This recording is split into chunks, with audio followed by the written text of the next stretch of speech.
أعوذ بالله من الشيطان الرجيم بسم الله الرحمن الرحيم الحمد لله رب العالمين الرحمن الرحيم مالك يوم الدين إياك نعبد وإياك نستعين اهدنا الصراط المستقيم صراط الذين أنعمت عليهم غير المغضوب عليهم ولا الضالين آمين بسم الله الرحمن الرحيم نويت التعلم والتعليم والإفادة والاستفادة والحث على تمسكه بكتاب الله وسنة رسوله والدلالة على الهدى وإزالة الجهالة وابتغاء مرضاته تعالى والدلالة على الهدى والخير. Bismillahirrahmanirrahim. Rabbi shrah li sadri wa yassir amri wahlul 'uqdatam min lisani yafqahu qawli.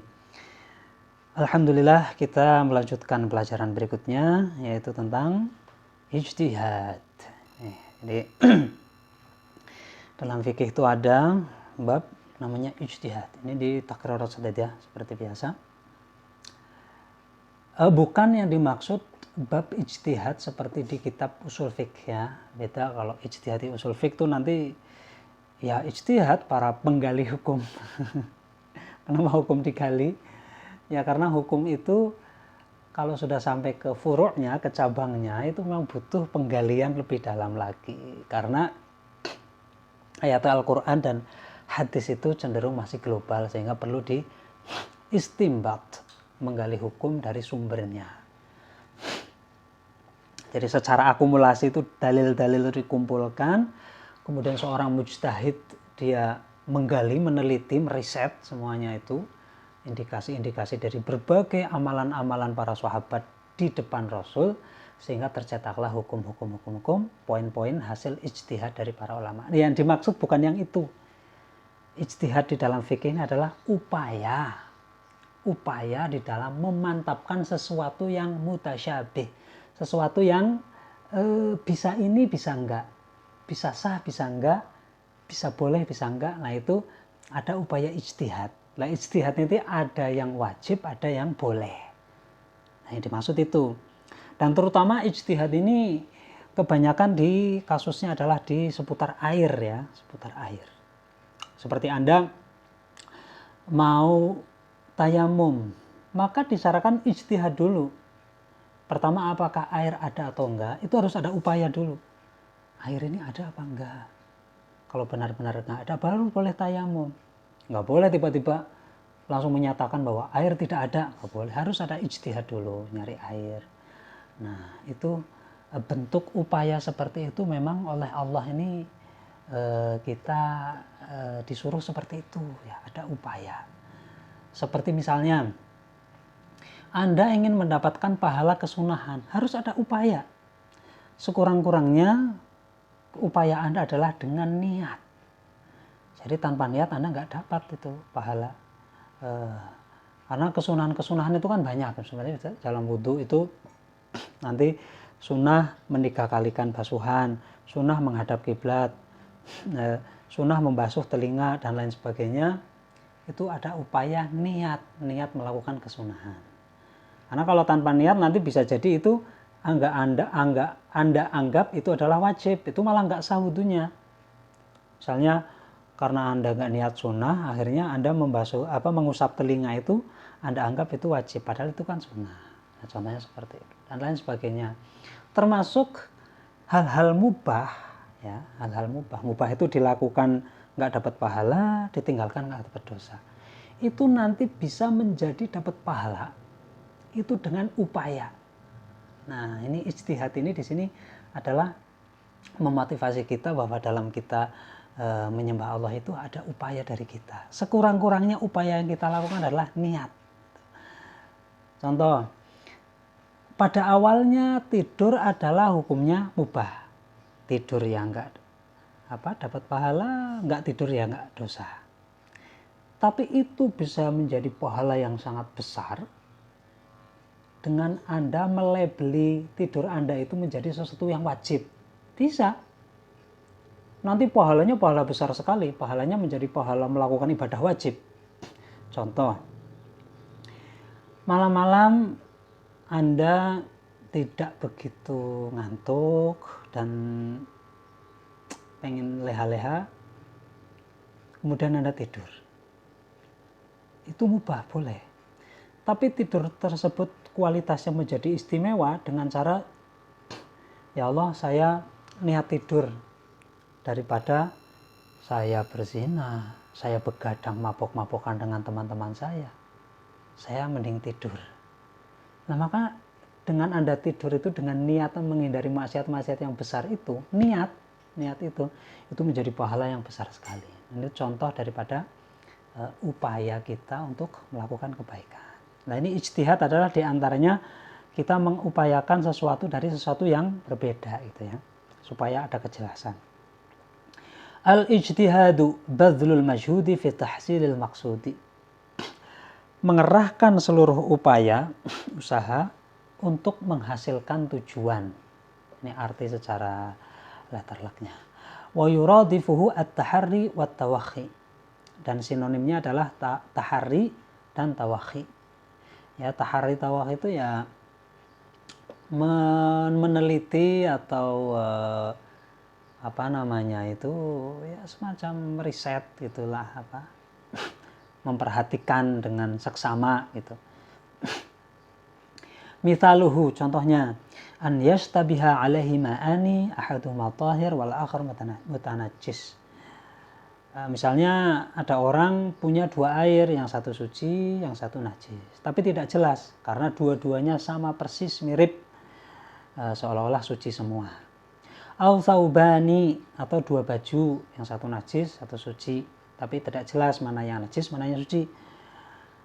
Au makanani, atau dua tempat, yang satu suci, satu najis, tapi tidak jelas. Fayajtahidu fi ma'rifatil tahir minhuma. Maka berijtihad untuk menentukan mana yang suci dan mana yang tidak. Hukmuhu, hukum melakukan ijtihad, taratan yakunu jaizan wa taratan yakunu wajiban. Ada kalanya boleh, ada kalanya wajib. Syurutu jawazil ijtihad arba'atun. Nah, syarat ijtihad ini menjadi wajib itu ada 4. Ya. Yang pertama, an yakuna 'indahu ma'un anahu tahirun biyaqinin.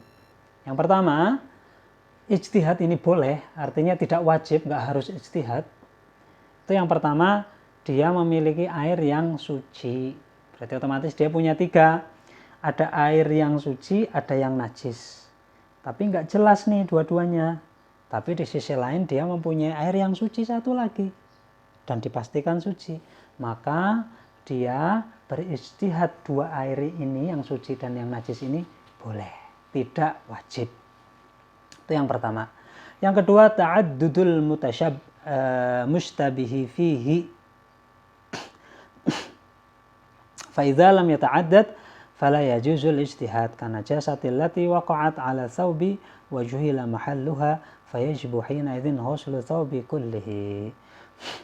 Harus 2 ya. Barangnya itu harus 2. Misalnya baju, harus 2 baju minimal. Otomatis ya 3 ya, ada baju yang benar-benar suci. Ini 2 baju, satu najis satu enggak, tapi sama persis, enggak kelihatan najisnya, kelihatannya suci. Itu boleh ijtihad. Tapi kalau cuman baju satu, kemudian dia itu ketidakjelasannya itu najisnya di mana, apakah di sebelah sini, apakah di sini, apakah di sini, apakah di sini, maka bagi dia wajib dicuci bajunya. Tidak boleh ijtihad, tidak boleh kira-kira najisnya di sini, berarti yang cuci ujungnya sini saja, itu nggak boleh. Jadi harus ta'addud, harus lebih dari 1. Itu yang syarat kedua. Ketiga, an yakuna lil alamati fihi majal, ay yumkinu ma'rifatu at-tahir min al-mutanajjis aw ma'rifatu alladhi yahullu min alladhi yahrum bi'alamatin. Fa idza lam yumkin fala yajuzu al-ijtihadu ka an ishtabahat mahramuhu bi ajnabiyatin mahsuratin fala yajuzu lahu an nikah min ihdahunna. Jadi harus ada peluang adanya indikasi ada indikasi bisa suci, itu artinya ada indikasi bisa menjadi halal lah omongannya, itu bisa menjadi suci atau boleh untuk dipakai itu. Kalau tidak ada indikasi itu tidak boleh. Contoh, ada satu perempuan yang boleh dinikah, kemudian kumpul bersama perempuan yang haram dinikah, jadi satu. Ini nanti nggak jelas mana yang boleh dinikah, itu nggak jelas dari semua, karena di situ ada keponakannya keponakan, ada anaknya, atau kayak di India itu ada satu orang anaknya sampai berapa? 600 apa berapa itu? Lah ini yang haram dinikah mana, yang itu saking banyaknya itu.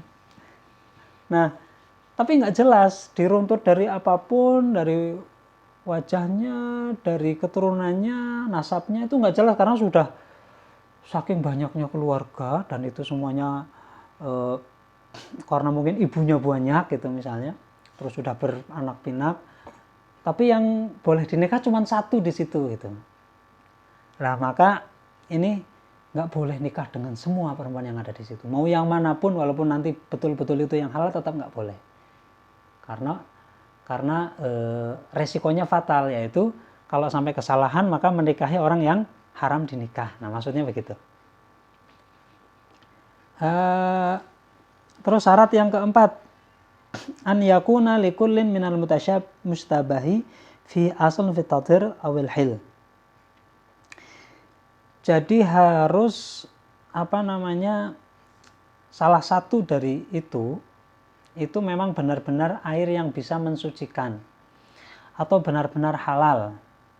Kalau tidak ada, misalnya salah satu airnya itu haram atau salah satu airnya itu nggak bisa untuk bersuci, ya sudah nggak boleh ijtihad, sudah. Mesti memang benar-benar yang satunya itu benar-benar halal dan bisa untuk bersuci. Ayakuna aslu kulli min mutasyabi fihi tahiran aw halalan fala yasihu idza kana aslu najisan kabulun khalisin aw muharraman kal maitati. Jadi kalau yang najis yang nggak perlu ijtihad, sesuatu yang asalnya loh ya, asal kalau itu kencing itu kan nggak mungkin ya. Tapi kalau sekedar air terkena kencing boleh, air terkena kencing boleh. Tapi kalau itu benar-benar kencing, jadi yang ada dua air, yang satu kencing, mungkin kencingnya santri ada 1000 tuh sampai 1 ember itu, dengan air, tapi kencing ini sudah benar-benar seperti air, udah nggak bau, bening, bersih, dua-duanya tuh mirip gitu, itu tetap tidak boleh. Walaupun sudah itu, karena yang satunya aslinya kencing gitu. Tapi kalau yang satunya, salah satu dari keduanya yang nggak jelas itu hanya air yang terkena kencing, itu boleh gitu. Maksudnya itu syarat yang keempat. Nah, sekarang syarat ijtihad itu menjadi wajib gitu ya. Wajib berijtihad. Syurutu wujubil ijtihad salah satu, ada 3. Alla yakuna indahu tahirun biyaqinin. Harus tidak ada air yang suci. Jadi hanya punya 2, dan 2 itu yang satu najis yang satu suci, tapi nggak jelas, itu wajib ijtihad. Karena tidak ada air yang suci sama sekali. Kalau tadi kan ada, kalau ada boleh ijtihad, boleh, enggak juga boleh. Tapi ini nggak punya sama sekali, maka wajib ijtihad. Syarat yang kedua, alla yablughal ma'u bil khalati qullataini wala taghayyara. Air itu tidak ada campuran supaya menjadi 2 kula dan tidak berubah. Artinya apa? Kalau dia punya 2 air, satu suci satu enggak, tapi enggak jelas yang mana. Tapi kalau ini digabung klek, itu jadi 2 kula. Lah, maka enggak wajib ijtihad. Udah satuin aja, klek jadi 2 kula. Asal catatannya tidak berubah ya. Kalau dijatuhin jeret jadi berubah ya enggak sah. Makanya syaratnya kurang dari 2 kola, dan kalaupun 2 kola juga tidak berubah seandainya dicampur. Itu syarat yang kedua. Terus syarat yang 3, an yadhiqal waktu. Harus sudah mepet sholatnya. Jadi air cuma 2-duanya itu, dan itu harus ijtihad karena nggak jelas yang suci mana. Dan waktunya udah jam 3 kurang 5 menit. Nah, maka wajib ijtihad.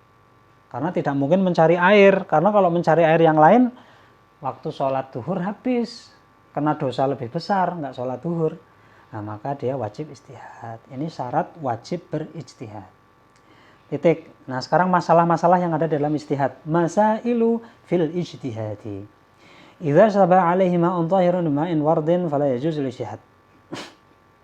Apabila ada dua air, yang satu air mawar, yang satu bukan, maka tidak boleh ijtihad. Fayatawaddu' min kulli minhuma fayasul wudu' bi ahadihima fa yatakafaru 'adamul jazmi bin niyyah. Ada air mawar. Air mawar itu kan wangi, biasanya untuk kalau orang meninggal itu ya di sebaris-baris biar wangi, disiram-siramin. Itu atau kalau di Yaman kalau misalnya lagi maulid, lagi berjanji gitu, lagi ini tiba gitu, dikasih air mawar itu biar wangi. Nah itu satu air mawar, satu air biasa, tapi air mawarnya udah hilang wanginya, pokoknya udah persis mirip, maka enggak boleh ijtihad, langsung aja dipakai mau wudu. Oh jadi dua wadah ini mirip, kemudian setelah mirip ada tanda-tanda yang satunya itu suci, maka pakai saja yang satunya, dan disunahkan menghilangkan najis yang satunya. Nah, terus kalau tidak yang satunya itu tidak dihilangkan najisnya, wa dakhala waktu sholatin ukhra, kemudian masuk waktu sholat berikutnya, wajib alaihi al-ijtihad maratan ukhra. Oh gitu ya. Tadi ketika sholat duhur pakai wadah itu, karena ini kayaknya yang suci ini nih, udah wudu pakai ini. Nah yang satunya itu disunahkan untuk dituangkan, karena karena waktu itu dianggap ini yang nggak suci nih, ini yang nggak suci. Tapi ternyata yang satu nggak dituangkan. Maka ketika datang waktu sholat asar harus ijtihad lagi. Ini menurut feeling ini mana ya yang suci? Oh yang ini, harus begitu lagi, diulang lagi. Makanya disunahkan yang satunya itu mestinya dihilangkan. Fa'in wafaqa ijtihadu tsani al-awwal amala bihi. Nah kalau setelah asar ini kok ijtihad kemudian sama dengan temuan yang ijtihad pertama pas sholat duhur, oh masih sama kok, yang suci yang ini kok, amala bihi, maka lakukanlah seperti sholat duhur tadi, wudunya pakai wadah yang ini. Wa ma idza khalafahu, kalau ternyata setelah ijtihad yang kedua, oh kok yang suci indikasinya kayaknya wadah yang ini ya, bukan yang itu, yang tadi duhur ya. Fayurikuhuma, maka sudah nggak usah dipakai, buang aja dua-duanya itu. Buang dua-duanya, kemudian tayamum. Wa yatayammam wa yusalli wala i'adata alaihi. Maka tayamumlah dan sholat asar dan sholat duhur tadi anggap saja sah. Nggak perlu mengulang lagi yang duhur tadi, anggap saja sah. Itu. Wala yanqudul ijtihadu tsani al-ijtihadal awal. Ini loh ya, catat ini. Ijtihad yang kedua tidak membatalkan ijtihad yang pertama. Itu. Ini kuatnya ijtihad di situ. Bahkan dalam tradisi ijtihad itu ada peraturan al-mujtahid la yuqallidu mujtahidan akhar. Itulah. Seorang mujtahid tidak boleh ngikutin mujtahid yang lain. Hukumnya nggak boleh. Nah, makanya ulama itu cenderung independen ya, nggak mau ngikutin pendapat banyak orang, nggak mau ngikuti ulama yang lain. Saya berfatwa kalau kepiting itu haram, ya sudah saya haram. Lah itu ada ulama besar menghalalkan, nggak urusan. Ini pendapat saya haram. Makanya dulu tuh ada Mbah Mun pernah kejadian itu juga. Jadi yang satu berpendapat bahwa kepiting ini haram, gitu. Yang satu kepiting ini halal, beda pendapat, kemudian debat nggak ada selesainya nih. Ya udah kita pasrah aja ke Allah. Nanti yang benar mana, biar Allah yang menentukan. Oke, sanggup. Gimana? Siapa yang matinya lebih dulu, berarti itu yang kalah. Hukum yang menang yang matinya belakangan. Oke. Langsung. Akhirnya masa sepuh datang kan. Ini kan Kiai kalau nggak salah Madura sama kalau nggak salah Pasuruan sama Jawa Tengah. Kiai siapa saya lupa namanya. Wah, pas udah nazar, udah mau sedo, lihat jam. Oke, cocokan jamnya. Lah ternyata tuh meninggalnya bareng. Yang mengharamkan kepiting ya sama Allah dibenerin, yang menghalalkan ya dibenerin, dua-duanya dibenerin. Nah makanya kalau kita melihat ulama beda itu ya nggak usah pusing-pusing lah. Mau ngikutin yang mana tinggal ngikutin aja. Itu kadang-kadang ada keramat-keramat begitu di para ulama ya.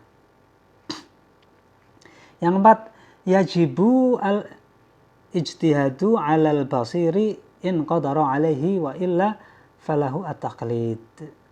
Wa yajuzu lil a'ma al-qadir wa la yajibu alaihi balahu taqlid. Bagi orang yang bisa melihat itu wajib ijtihad kalau mampu. Kalau tidak mampu ijtihad ya nggak apa-apa, bisa ngikutin orang yang mampu. Ini yang paham fikih, udah biar saya aja sini. Ini wadah yang yang ini. Nah orang yang nggak mampu tinggal ngikutin aja dah, itu orang pinter udah. Kita mau pakai wadah yang mana ikut dia, boleh gitu. Itu bagi orang yang mampu kok matanya bisa melihat wajib. Wa yajuzu lil amal qadir wa la yajibu alaihi bal lahu taqlid. Kalau orang yang nggak bisa melihat tunanetra itu tidak wajib. Dia walaupun mampu itu tidak wajib. Dan kalau tidak mampu maka ya wajib mengikuti orang lain.